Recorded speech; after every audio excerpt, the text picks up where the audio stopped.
Space Coconut. Okay, so I've never done anything like this before. We're trying something new. This is the Space Whisperer podcast. I think those of you who are aware of the Fog Whisperers in Dead by Daylight and how I'm very likely to have that role very soon, understand the joke. But I decided to have kind of a podcast, a discussion about the issues that we have with Dead by Daylight, because I've noticed a lot of people creating videos and podcasts and discussions about the topics, about the issues of the game. And I thought that it would be a good idea to get people together to have these discussions, because it's only through discussions that we might be able to influence change in the game. Hopefully, that's the goal. I've never done anything like this, so I'm very inexperienced. So Terraco does a wonderful job in this podcast to help the podcast along.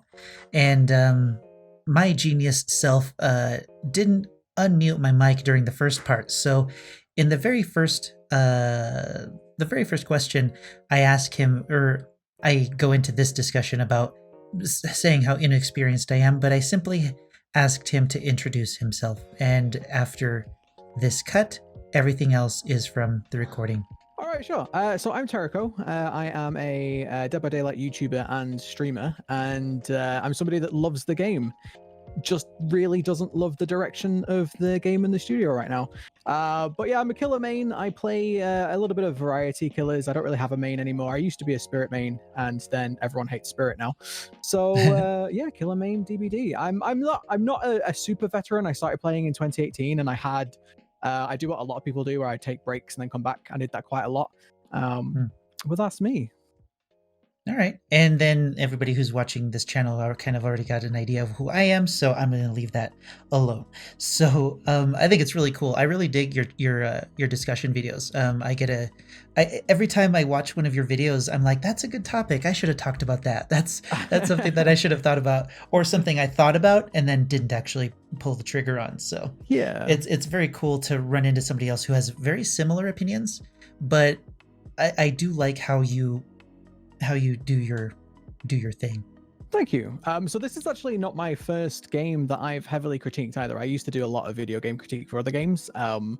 And so I don't know, I'm naturally a critic. Like, I will critique everything. It's just the way that I am. But with Dead by Daylight, there's quite a lot to critique. So yeah, my wife says that I'm very particular, that I'm not picky. So that's probably where all of that comes from. Okay, so let's start at the beginning. What do you think about the new killer?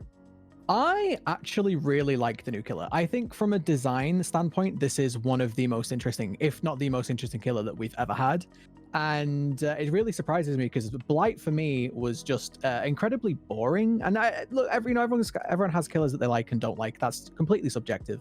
But I just thought Blight was very underwhelming, and this killer is completely opposite. It's very, very interesting. The whole having two killers almost mechanic is very, very interesting, and I think we're going to see some very, very different play styles that have never been done before. And I've kind of put this killer down to being I don't want to say a stealth killer, but it's definitely going to be an ambush kind of killer, where you're setting up traps with Charlotte, and then reactivating Charlotte as you will, and the whole being in two places at once, I think, is going to lead to a very different play style if we can figure out how to do that before 5 gens pop. But yeah, I think she's very interesting. That's kind of where I was at. The swapping between Charlotte and Victor in my first match, that's kind of the idea that I had going into that, leaving her at a doorway, blocking the survivors in, and then trying to go in with Victor. But I mean, I learned right away that Victor can't go through Charlotte, which was unfortunate. But yeah, being able to switch between the two of them when chasing a survivor around a car was pretty interesting, because they were watching one and not paying attention to the other. It was very similar to how I use Hag sometimes with her phantasms, where they trigger a trap and I can chase them back into it and then teleport at the last second. It was very reminiscent of that. And you're right, I think the way people end up using her is going to surprise a lot of people with the way that with the number of things that you can do with her. Absolutely. I mean, it's really hard to say on a PTB when the killer's just come out because we're just giving our first best guess, and not everyone has the right perks and things. But I think there's going to be play styles that appear with this killer that I don't think any other killers can do. And like you say, with the whole planning where you're going to put your Charlotte or whatever, you can place both killers with this killer. So you can place the Victor and leave him if you want to, which is very risky, but you can do.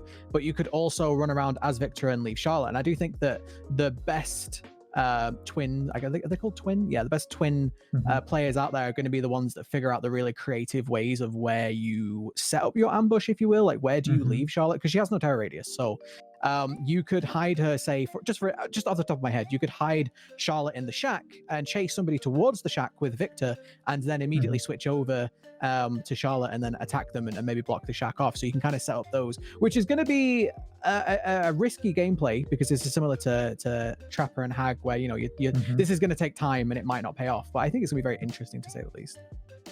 There's a lot of different places, and I think if you do the opposite, plant Victor somewhere and chase them down with Charlotte, you're going to have more places to hide him. Although he has a noise notification, or he makes a lot of noise, so they're going to know that he's nearby. Well, so there is that.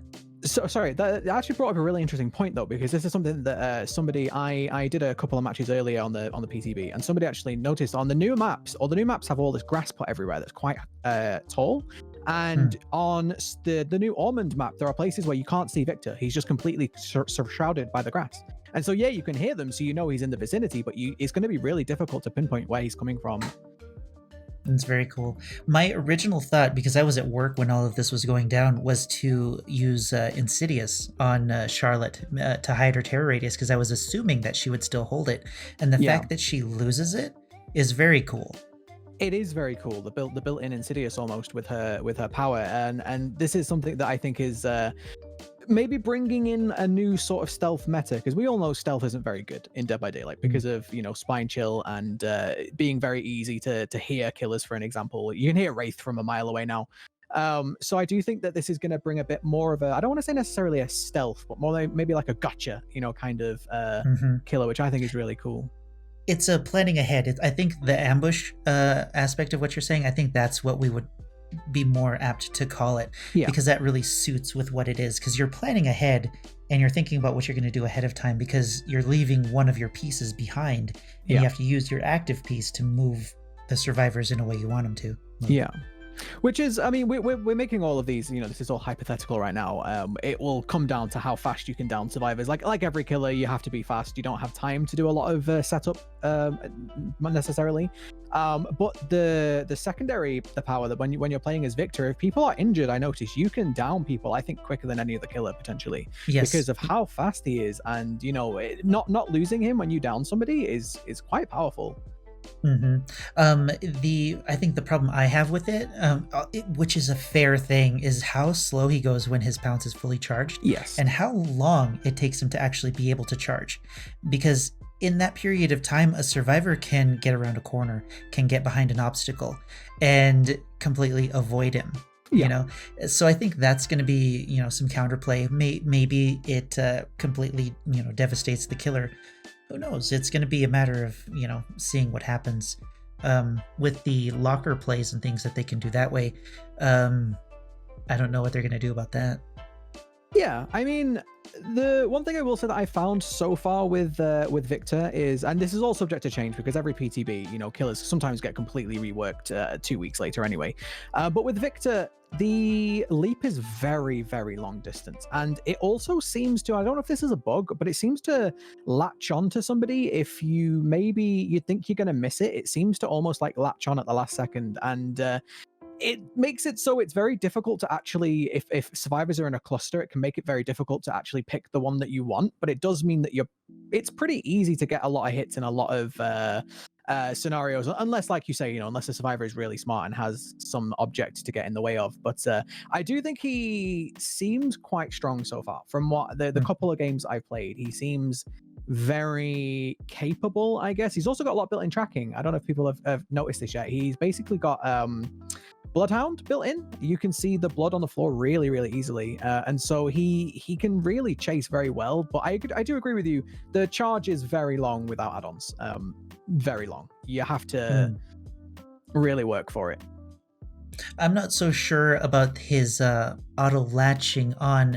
In the one match that I was able to actually use him, there was a group of 3, and I did manage to hit my target, which was an injured survivor. The other 2 uninjured survivors were healing. So I'm not sure if I was just lucky, if I aimed it right, or if there's a different situation that will come into play when with that auto correcting. Maybe it's that aim dressing that we love so much. Possibly. Again, this is really difficult stuff to figure out yet, because it's only when people start playing them heavily and get to really know this killer very well that we'll actually know the the ins and outs of it. So on that note, it is something that we want to try and do, which is test the killer in the PTB. So what's your opinion about how buggy this PTB is? Well, let's just say it's very consistent with the main game, in that it's very, very buggy. I try and be fair. I try and be fair to behavior. We all know that they're under very intense conditions, working from homes and all of these things. But this PTB is very buggy. I'd probably say as buggy as the last one, and I personally feel that they are that buggy that I don't see what the point of them is. And this kind of leads into a whole other topic that I don't want to segue into. But the PTB is supposed to be to test, right? It's supposed to be to test, so we get an idea of what the killer's like. I'm sure they obviously want us to test the killer, love the killer, and buy the new chapter. I get that. But it's supposed to be to test, and we can't really test the meta because no one has any blood points, so we can't really do that. And we can't really test how strong the killer is because of that. And then we can't really also test things because of the bugs as well. So it kind of leads me to saying, well, what's really the point of the PTB then?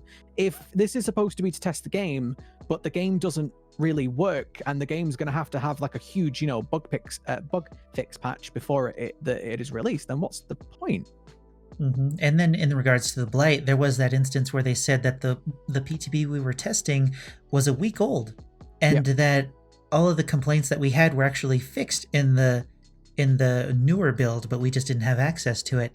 And it comes back to what you said is, what's the point? And I wonder if that the PTB is no longer about finding and discovering bugs, because they tell us, they say these are known issues, these are the problems you're going to have. We're not testing to discover bugs.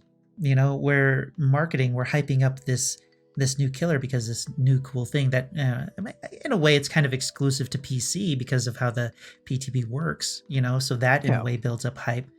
I don't know. I understand what they're trying to do, but I think my issue with it, while you're absolutely right with not being able to properly test a killer, having all the perks unlocked and that sort of thing, it's easy to do that and kill your friends. But sure, I think my problem is that in this, I didn't have very many problems in the last PTB, but in this one, a game crashed and the killer locked up in both of the matches that I played.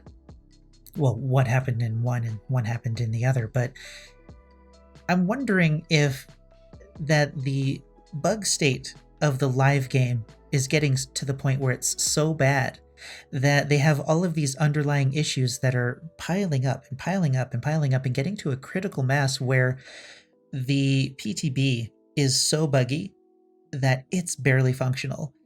And I wonder, with their 5-year plan from a couple of years ago, that if they're even going to make it to the end where they have a functioning game because of the bugs.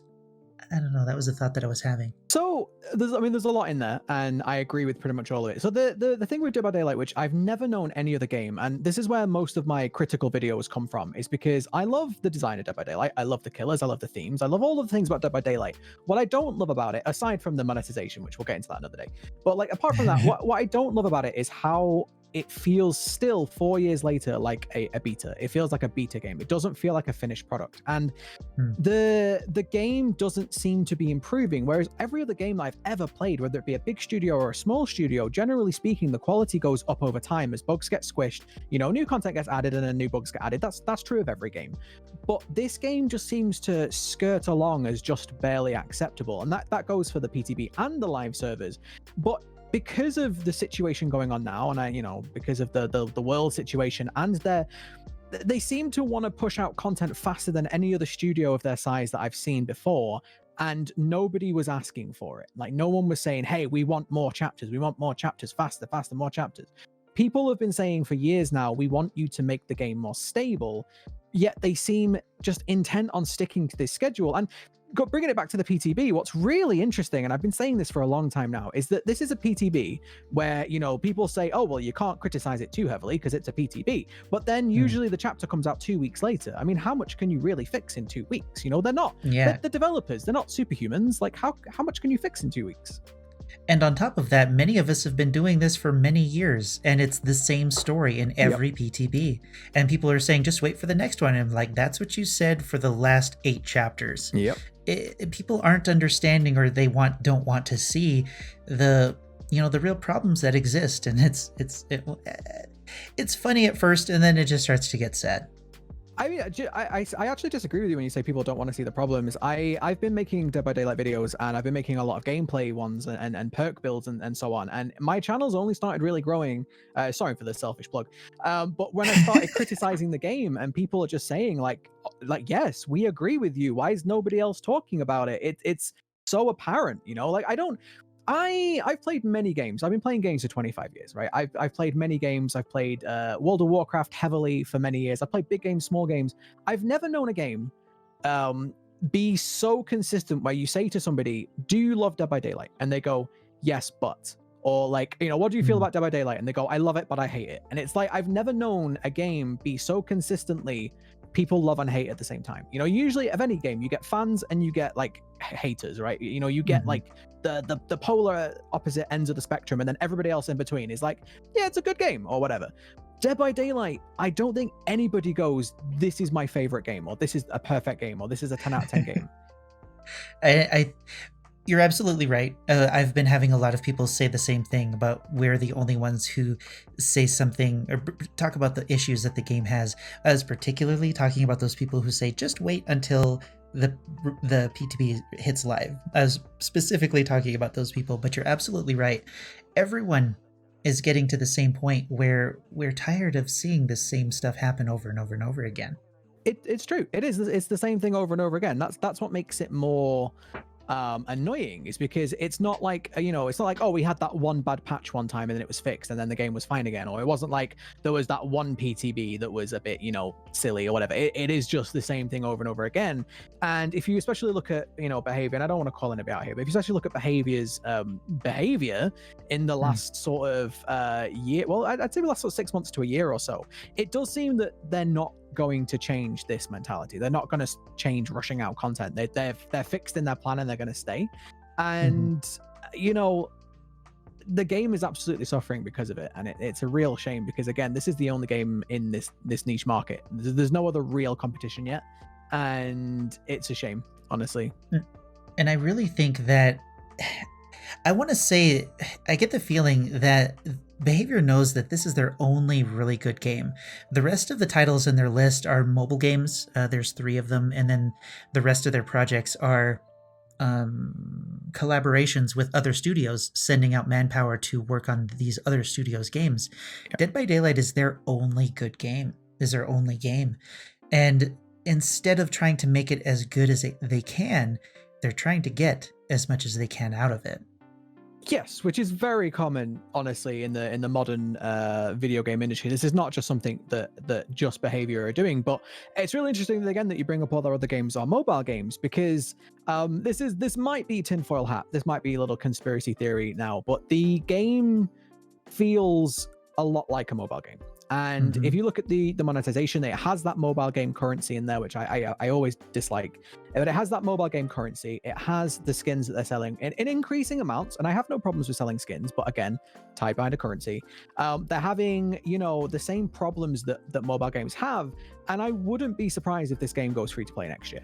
Honestly, I think 2021 is probably the year that this game's going to go free to play, and they're going to probably double down on those monetization, maybe even add new ones in, which I don't want.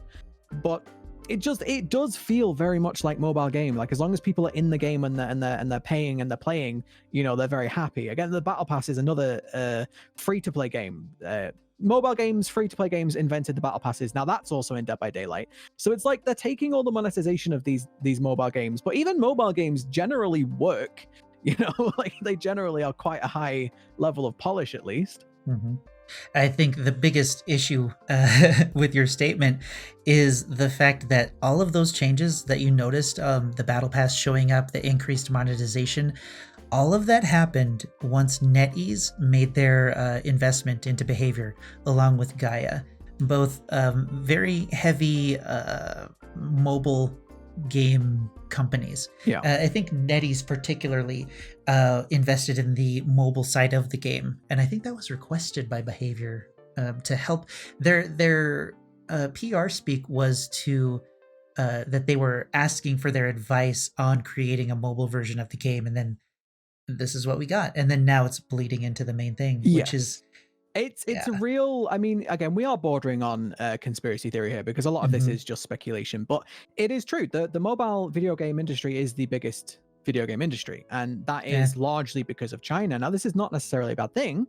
A lot of people over in sort of more eastern parts of the world, they don't really have the time to play games on a console or PC. So a lot of people in Japan, for example, the reason why the Nintendo DS did so well was because Japanese people, just the only time they have to play is on the commute to work. So mobile games and handheld gaming are huge in parts of the world. And as much as, I don't particularly like a lot of the mobile game influences, it was inevitable. It's inevitable because of how much money it makes. And at the end of the day, their businesses, they want to make money. And nobody is opposed to that. We're not opposed to Behavior making lots of money. It's the way that they do it. You can't ask for a lot of money for a game like this. You can't continue to sell more and more skins. Taking skins away from the Halloween event, for a good example, that's something that we've had every year before.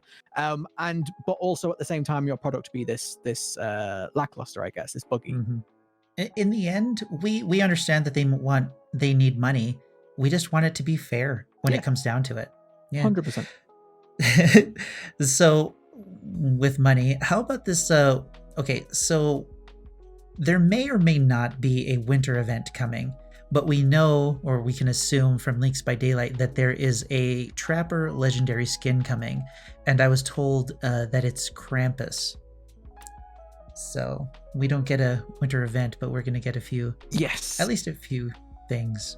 This is my thing. So I wouldn't mind that. I never really mind if a game sells skins, especially if they sell it fairly. Like, here's the skin, here's the price tag. If we're gonna hide them behind currencies and loot boxes and things like that, then yes, I'm gonna be upset about it. But I don't really mind them selling skins. It's the fact of that every other multiplayer game, and this is a multiplayer only game. This isn't like it has a single player mode or any other modes. It's a one mode game for 4 years, and they have had done events in the past which have been pretty fun, and now they've taken them away, but they've also kept the skins in. So it's just this double standard that they do. Like, no one's asking for miracles. We're not asking for a complete new game mode for Halloween. We just want something. And all the other multiplayer online games that I play pretty much have events for the year round.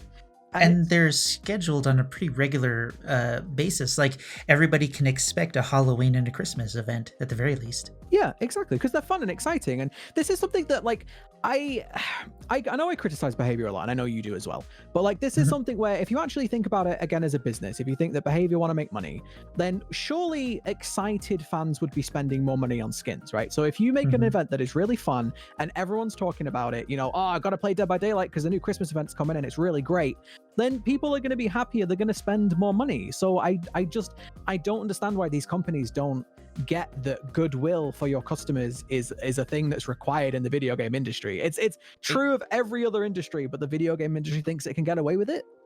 Yeah. And that conversation is what got me banned on the forums. Yes. The idea behind goodwill, that's what I imagine would be a company. There have been many instances of companies giving things up, sacrificing something, and in return, they get this word of mouth saying, "Oh, did you hear so and so company did this?" And I was like, "Oh yeah, that was pretty cool." Oh, and then that stays in their mind, and then eventually many people hear about it, and they'll come in and they'll contribute to the company in one way or the other. And in a video game, like Cyberpunk 2077 is touting all of this stuff that they're doing. I'm not sure if they went back on some monetization stuff. I haven't kept up on the news, but I know that there are a lot of people rooting for that company because they're actively and publicly denouncing monetization, like the awful monetization, and that goodwill goes a long way to the numbers that are going to be shown in Cyberpunk. Not only that goodwill, but I mean the game itself is looking really, really good. Absolutely. So CD Projekt Red gained a lot of fan favor from The Witcher 3, and I played The Witcher 3 and absolutely adored it. And then when I finished The Witcher 3, and I was like, "Wow, that was such a great game," and I was looking at the store on Steam and going, "Oh, hang on a minute, there's more content." Great, because I love the content so much, I want to buy more. And this is what a lot of companies need to realize. And it's very interesting because I've been complaining about this now for around 3 years. I've been streaming for around 3 years. I started the new Dead by Daylight channel a few months ago, but I've been talking about this for a long time. Is that these companies consistently fail and they don't seem to learn. I mean, look at Marvel's Avengers. I don't know if you know much about it, but that was another in a long line of these live service games, which I now, by the way, I now absolutely say that Dead by Daylight is a live service. These games that want to get you in as easy as possible and then start selling you stuff rather than actually making their money selling copies. Now, all of these live service games, a lot of them anyway, if they don't have the quality, with Fallout 76 it was true, with Marvel's Avengers it was true, they fail and they cost companies millions. I mean, Square Enix just took a huge financial loss because of Marvel's Avengers, and it's always the same reason. Fans don't like the game enough to spend the money that's being asked, so when they don't spend the money, then the company then adds more monetization in because they're not making the money, and it's this vicious cycle. And this is why I really worry about Dead by Daylight, is because they could break this cycle if they just improved the game, if they made fans happy rather than going, "Oh well, it's hard to make games, blah blah blah." Then they could have a very happy fan base, and then they could do the monetization, they could increase it, they could do more skins. If everyone's enjoying the game, no one would care about a legendary skin. Like, it's just, well, buy it if you want it. The when you were talking about the Marvel's Avengers and them learning, spending the money, Freddy comes to mind. How much money and resources did they make putting into Freddy, right? And then he was pretty bad for the longest time, and everybody wanted an improvement to him. And then not only did they have to make Freddy once, they essentially had to make him twice and spend the resources and the money to get that side done, setting aside and pushing back other projects that might have been important at the time, maybe other bug fixes, who knows, other cosmetics and things. But my problem is that these devs haven't learned in the same way. They don't I had a train of thought. Instead of doing it right the first time, instead of hearing what we're saying, because we're very invested in the game and people have a pretty clear understanding of how the game runs, some would say better than the devs do themselves. What's so hard about listening to the player base about some of the things and then doing some of these things right the first time? I agree 100%. So this is something that is very much my own opinion, and this is something that I'm actually glad we're talking about this, because this is something that I maybe slightly disagree with you on. A lot of the times when you're criticizing behavior, you say the devs, and I don't know, this is all opinion based, but this is based on what I've known in the other video game studios in the past, is that I personally believe that the actual developers of this game probably want more time to work on the content, probably want more time to, develop the content that they're working on. Because at the end of the day, if you're a game developer and, somebody comes to you and says, "Oh, you're a game dev, what games have you worked on?" Like, would you want to be the guy that was like, "Yeah, I worked on Dead by Daylight," or would you want to be the guy that says, "I worked on Cyberpunk"? There's there's an element of prestige there. It's your career. I do think that a lot of the decisions that are being made at Dead by Daylight aren't aren't being made necessarily by the game developers. I think they're being made by the corporate, and I think that's the biggest problem. You're probably absolutely right about that. When I say the devs, I do it's a general term for behavior as a whole. Of course. But you're right. I can probably keep an eye on my wording with that, but I agree. You're 100% right that it's not the devs per se, because I think anybody spending this much time working on something would want it to be good. And if they're forced to cut corners because of a time crunch or because they have to get it out in 3 months, I don't think they would really be happy about cutting corners. Exactly, and this is what I'm saying. I think that from my experience, most game developers just want to make good games. You know, they want that's their passion. Most game developers are creative people, and creative people want to make good creations. And I think this is the biggest problem. And again, this is really tied back into the whole mobile game monetization sort of influence that's been happening with behavior. Is that I think a lot of these decisions, for example, let's put out a new killer every 3 months. That doesn't sound like something that a group of people that have to actually make it would make. It sounds like a decision somebody that gets the money from it would make. And I do think that, you know, I think that the developers are probably just as peeved off as we are. And it's really hard. It's really hard because we've said it before. I mean, I've seen it in your comment sections on your videos. It's true. Every time a new chapter is released, DBD gets a huge spike in players and it gets a huge spike in money. So why would the studios, the shareholders, not want to keep that going, you know? That's kind of a misconception. Just your literal last statement. It's actually owned by one person. It's a private company. There are no shareholders. Oh, so they're not shareholders. It's not publicly traded. That's very interesting then. So we have the same problems as a publicly traded company in a privately owned company. That's why one of those videos I made was to Remy Racine, who is the CEO, owner, co-founder of Behavior, the second or possibly, well, I don't know if it's the first or if it's still the second, but when I read, the second largest independent game company in Canada. So it's not a small company.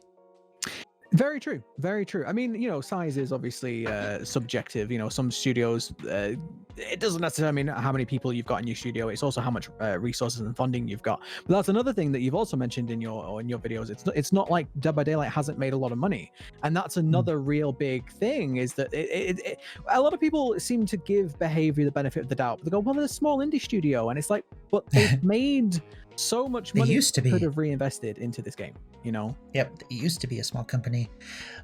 So on the note of all of the developers having to create all of this stuff for the upper management or having to create stuff within a time limit and all of this, let's move on to the perks. So I've said for a long time that eventually the devs are going to paint themselves into a corner with the perks. They have given themselves this three perks per killer. And I'm going to go with killer because that's who I talk about, but I mean, You can apply these to survivor. Three perks per killer inflates the grind and the available perks very much. So that's a problem for the players. But on the dev side, they have to come up with 3 new ideas 12 new ideas a year in regards to perks. And these perks, they need to be able to function well with the other perks that exist already. And I feel like the perks that we've just seen are the most lackluster perks we've seen in a while. Because, I mean, I looked at them and I didn't even think of any use for them. I absolutely agree, especially with the killer perks. Now, so out of the 6 new perks that we've got, free killer, free survivor, I think there is 1 problematic perk and 5 just meh perks, very lackluster perks. And from the killer perspective, these 3 perks, I'm looking at them, and again, just a disclaimer, it is always a little bit tricky because somebody might figure out a perk combination on the live servers when this comes out that we didn't think of, and then go, oh, actually, this perk is actually now really good. But looking at them and testing them that I have today, the killer perks are just garbage, and they're not strong, which fine, they don't have to be strong, but they're not interesting either. So they're not fun, they're not meme, not even really memey or anything. So it's like, what's the point of them existing? The grind of the game is already bad enough. You know, the fact that if you're a new player starting today, I do not envy you, because it's going to take you weeks and weeks just to get one build on one killer, and that's assuming you bought all the killers with real life money. And have the perks unlocked. Yeah, so you pay for the privilege of grinding blood points all day, every day. But now every time there's a new killer release, you're absolutely right. They just inflate that pool of perks. It means it's less likely to get that barbecue and chili or that Noed or whatever you want on your killer. It's less likely to happen because there's now another 3 you have to delve through. Sorry, 3 with 3 tier ranks as well. So essentially 6. Yeah, absolutely. And the ones that you're looking, I mean, the majority of perks in this game are filler perks. Let's be honest. You have a handful of meta perks and everything else is useless. I don't see the point of this system anymore. I don't see the point. It's so stuffed, like you said. I think what they're starting to do is, because they can't make new generator stall perks, they can't make new blocking perks or things like that. They're stretching and they're looking for those niche situations that happen where, I don't know, like Iron Maiden for an example, right? The niche example or niche situation where a survivor is going to go into a locker when sometimes it's more likely that they're going to be running around a loop, or they're going to be hiding behind a generator if they're avoiding barbecue. It's rare that a survivor is going to be near you in a locker and coming out. I don't know. There are probably better examples. That's the first one that came to mind. I mean, that's a perfect example. I mean, Iron Maiden at the moment is really only useful on Huntress, right? Like it's a perk that exists for one killer essentially. But like the fact of is the meta of Dead by Daylight does shift and does change. I mean, the Ruining Undying meta is a really good example. You know, that one perk which we both agree is already, the Undying shouldn't need to exist, but it does exist. So there we go. But the whole Ruining Undying meta is a good example of that. But the actual basic game never changes. It's always the killer chases you, you run away from the killer until you go down, then you get put on a hook, then you get rescued, and then you leave.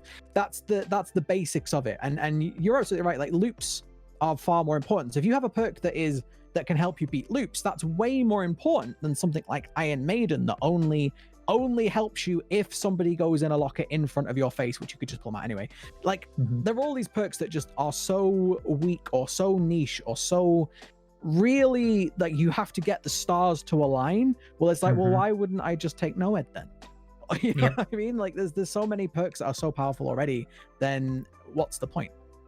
Yeah, and I think that's kind of the idea they had behind Blood Favor. The idea behind Blood Favor is very strong, but they have so many limitations on it that it's very, very weak. I could probably do a whole podcast just about Blood Warden, because Blood Favor, because I actually think that perk is really, really badly designed. Because the way that I say with Blood Favor is, when you hit a survivor, if their immediate first thought is to drop a pallet after you've hit them, is that not a good thing? Did they not just waste a pallet? So why would you take away their ability to mess up? It makes no sense. And this is my issue with it, is like perks like that. If you actually put it in the hands of and again, no one runs Blood Favor. No one has run it since it was released, so it's useless, right? But if you actually put those perks in the hands of players that know this game very well, you could give the feedback to the devs before the PTB and go, look, this ain't it, chief. This ain't working. And you could actually maybe, redesign it. And then here's the thing is, like, unfortunately, there's no way they're not going to tie perks to killers or characters anytime soon. That would help them sell chapters. If the perks on a character are good and they're not overpowered, they're fair, but they're good, those chapters are going to sell well, especially to older players who have everything unlocked. Absolutely. Well, it's a double dip, because most people, I think it's fair to say, most killer mains anyway, buy the chapter because they want the new killer, they want the new powers. It's something new for a little while. You get to play a new killer for a bit until you get bored, and then go back to your old killers or go to another game. But if the perks are also good, you then doubly, not only do you have a new killer to play, you can go back to your old killers and use the new perks on them. So you get double the amount of playtime out of it. You get double the amount of fun and excitement, which again sells chapters, but also potentially sells skins, because people that play in the game more likely to buy skins. So again, all of these things that they don't think about because they're too interested in other things that they're doing, I do think really hurt them in the long run, and that's not what we want. And that comes exactly back to what you said before, is that happy players spend money. Yeah, of course. Of course. I mean, nobody.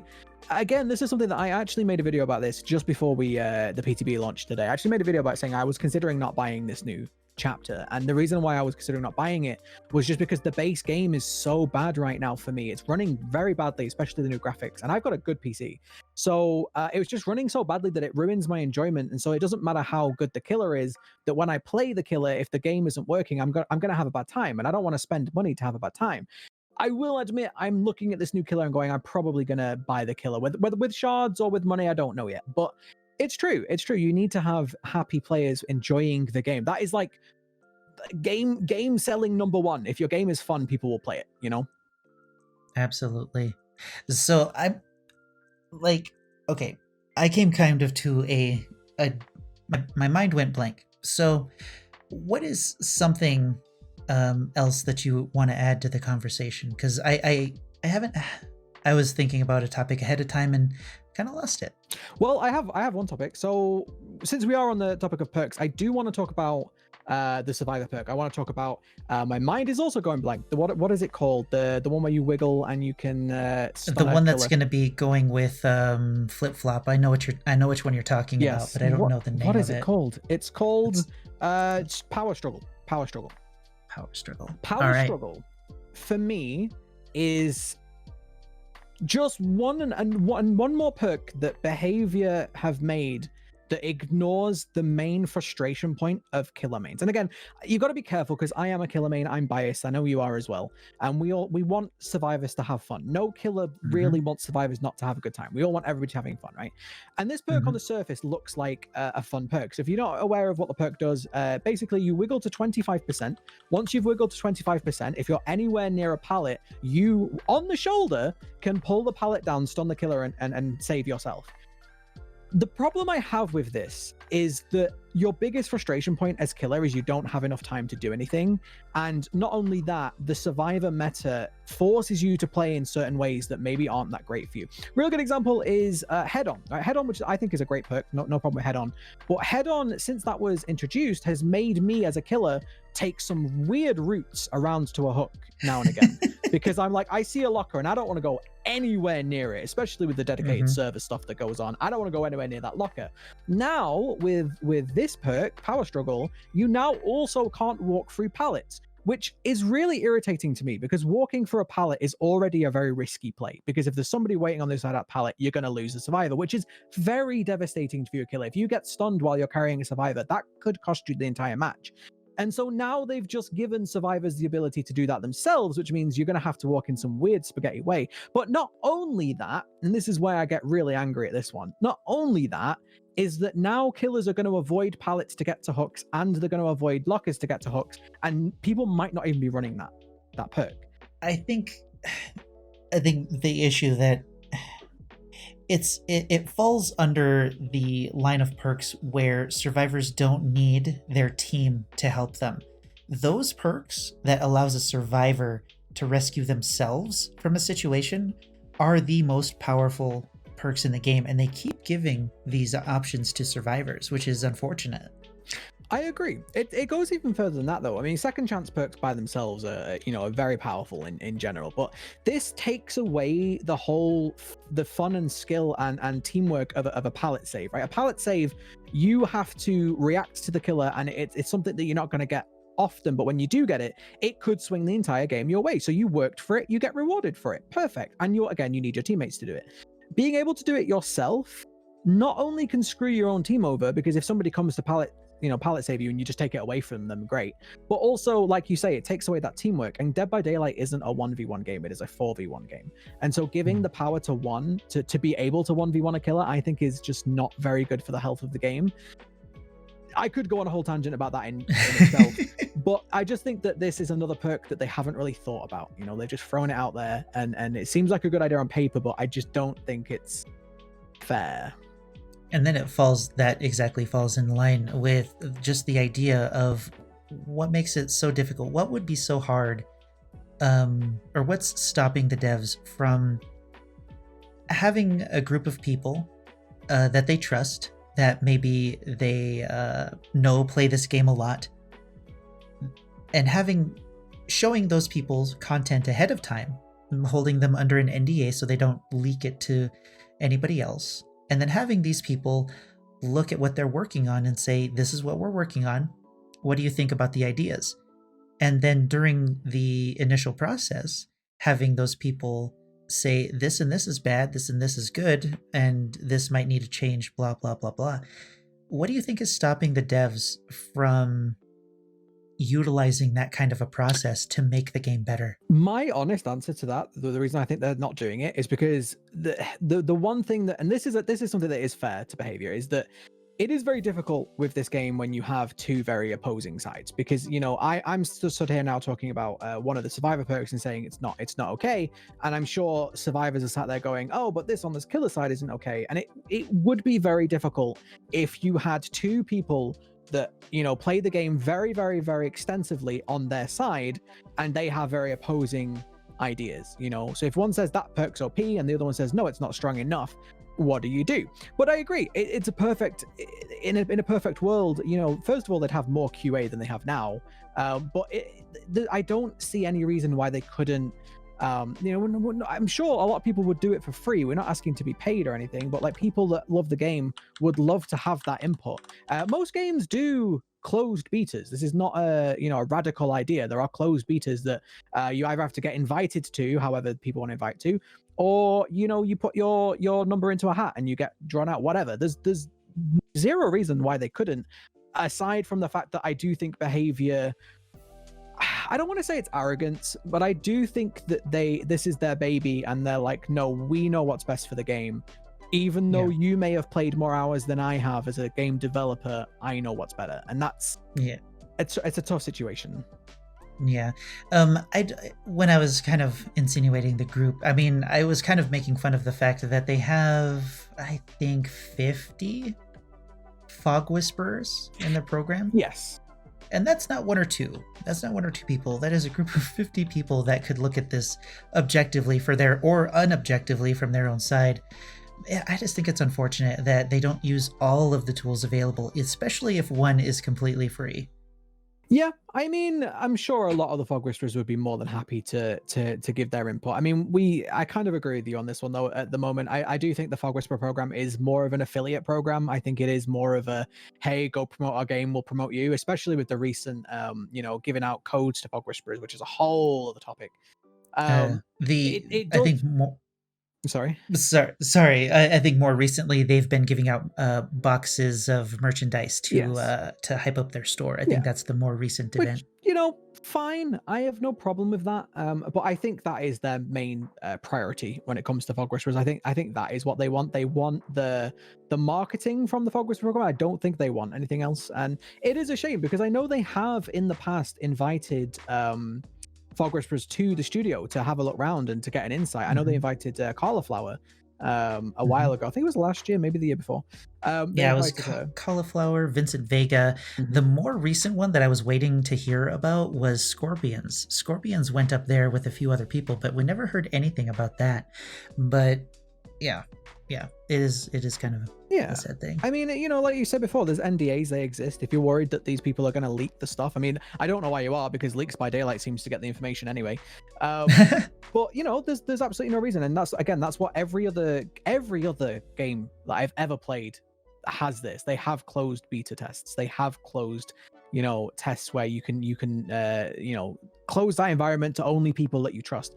There's nothing wrong with that, and I don't know why they don't utilize. I think a lot of it just comes down to a lack of industry experience for the studio. I think that they got lucky. I think they got lucky with the success of the game. They so did. And they just don't really know what to do with it half the time, which again, honestly, there's nothing wrong with that. There's nothing wrong with, as a studio, learning over time. But when you have people offering solutions like Otstava with his community patch idea, when you have the community giving you help, like, take it, And I think that's where you and I come in. Both of our audiences have been growing kind of a lot just because the game isn't doing so hot. I mean, while yes, you're getting more members, you're getting more money and this and that and the other thing, and business-wise it might be doing well, the health of the game and the community is not doing so well. I mean, if it was, you and I would be making very different videos. Of course. Yeah. And Sorry, I was just gonna say, this is why I made the video I made today, is because, you know, I am a critical person. I try not to be a negative person. I'm a critical person, and I have just made about 4 or 5 videos in a row that are like, this is bad, this is terrible, get rid of this. You know, Hmm. this is why I made the video today about when behavior do well. I think this is very important for everybody to remember, you know, especially myself. But when behavior do well, we need to also shout that out as well, because we can't just hate on them all the time. We can't just critique them all the time. If they do something good, they need the praise and recognition of that, so we get more of that. And when they do bad, they need to know that it's bad so they can do less of that. And I think that that's what a lot of people aren't understanding a lot of the time. I'm sure you get it in the comment sections as well. Like, you just hate the game. Like, no, we love the game. We want the game to be Hmm. better. Yeah, and I think everybody does. Everybody just has a different way of going about it. I don't know. I don't know what's going to happen. It is going to be interesting to see what they decide to do with the killer. I mean, people are having a hard time testing it because of the bugs and all the issues, but I'm gonna be interested to see if they change anything between live and the PTB. From the limited amount that I did play with the killer, she didn't seem so bad. Again, I say I'm also very limited. She seems like she could be strong in certain circumstances. I think she, again, is very, very interesting. I would be surprised if she doesn't get changed in certain ways. There's a lot to this killer, and I think there's a lot more to this killer than, take the blight for an example. The blight is a very simplistic killer. He runs, he bats, he hits, that's it. This killer has so much more to them, and I do think that they're probably going to have to, you know, look at what happens again, which is why we want a better PTB, is so we can actually Mhm. get good feedback. But I would be very surprised if things that don't get changed with this killer, honestly. But I'm excited. I'm excited, honestly. While the killer itself, I don't know how much I'm going to use her. But like you said, finding out some of the nuances and things is going to be pretty fun. I agree. Did you want to talk about the new maps? Well, I said when I knew the reworked maps. Did you want to talk about them? Yeah, we got about 10 minutes, I think. Let's see. Um, I think my biggest issue with maps, the new maps and what they've been doing with them mostly, are the breakable walls. Those are Yeah. the issues that I've been having with it. That instead of making the loops that those are in interesting, that they're instead used to create infinites that feel infinite, and that it's mandatory for the killer to break them. And I don't like what they do with those. Oh, I hate them. So the breakable walls for me have given every killer what hags and trapper mains hate the most, which is setup time. Because you're absolutely right. They spent all of these patches taking out infinites out of the game, and then they replace them, but going, but it's okay, but you can get rid of them. It's like, well, why don't you get rid of them with your development studio so that I don't have to then go and kick them to get rid of them again? It's such a backwards design. It's like, hey, we're gonna patch back in the problem, but let you fix it. Like, why? I didn't think about that. Like, I'm so used to playing Hag that it didn't click that, playing Wraith and I'm going to go ahead and break this wall so by the time the survivors get here, they don't have it available. It wasn't even a second thought. It didn't occur to me that normal players who don't play the Hag or the Trapper or Setup Killer would have those problems being like, why the hell do I have to do this? This should just be broken already. Yep. It never even occurred to me.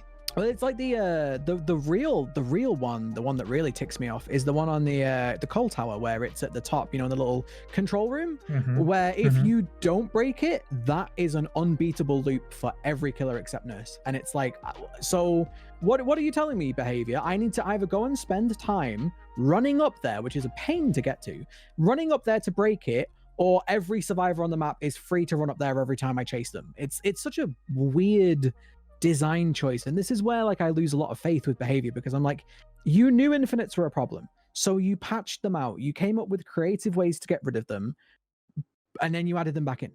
I think another issue with that, maybe they didn't do it on purpose, right? But the RNG numbers make it a possibility. And that maybe when they were testing, they never ran into that problem. But I think that comes down to the same issue of these devs not having the same gameplay experience that many players have. So I'm kind of on board with that. That it's I really like the flashlight and palette stun change that they did during the Lunar New Year event for the Year of the Hound. That change was deliberate. And that change was really, really, really awful. And everybody came together to denounce the change, and they changed it. But these are the same devs that make those same decisions to make those kind of balanced choices. And I think this falls in line with that. This is a very behavior thing, though. They make a mistake and then everybody yells about it and then they fix it, rather than, again, QA testing the game appropriately and figuring out that's not the case. I do think something that's possibly part of the problem is I do think a lot of people that play this game do play to win, and on both sides, killers and survivors. I know I do.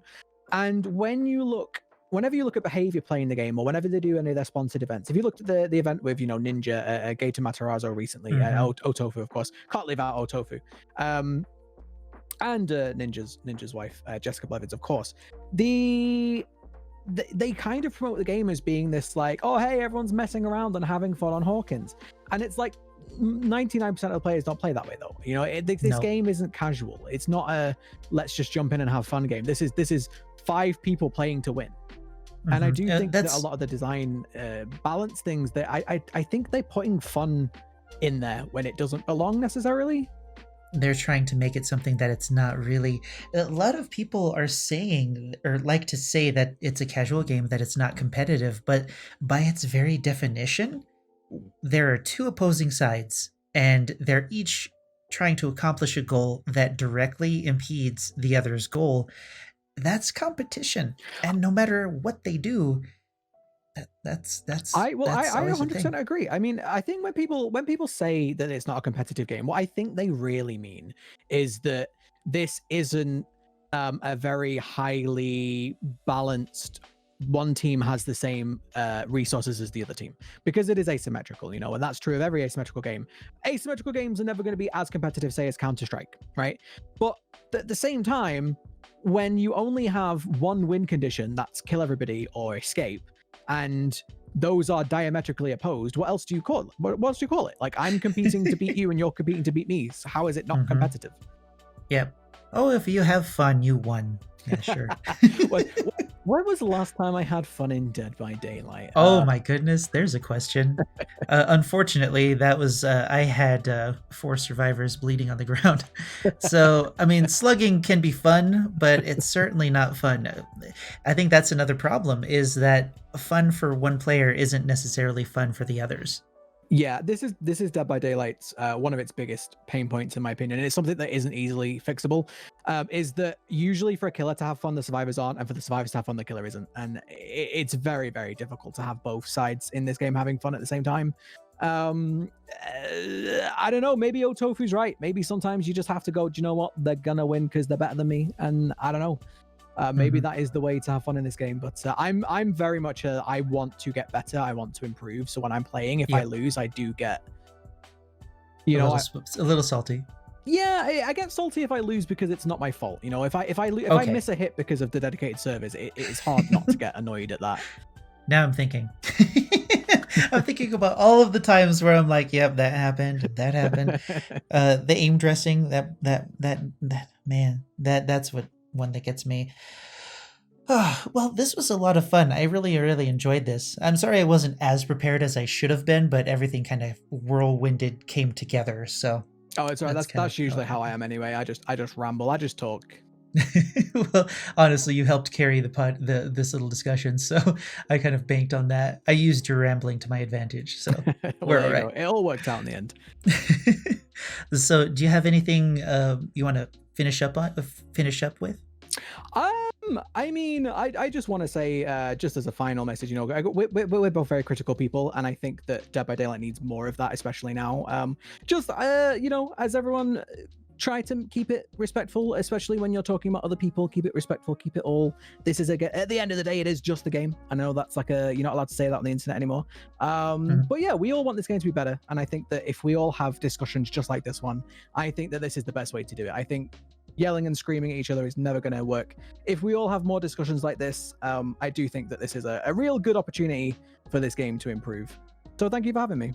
And so that was the first Space Whisperer podcast.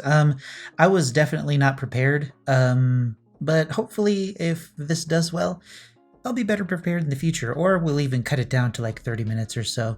An hour was quite a long time, and we did cover quite a few topics, and I think doing smaller, more digestible chunks will be a much better time for everybody. But let me know what you thought in the comments.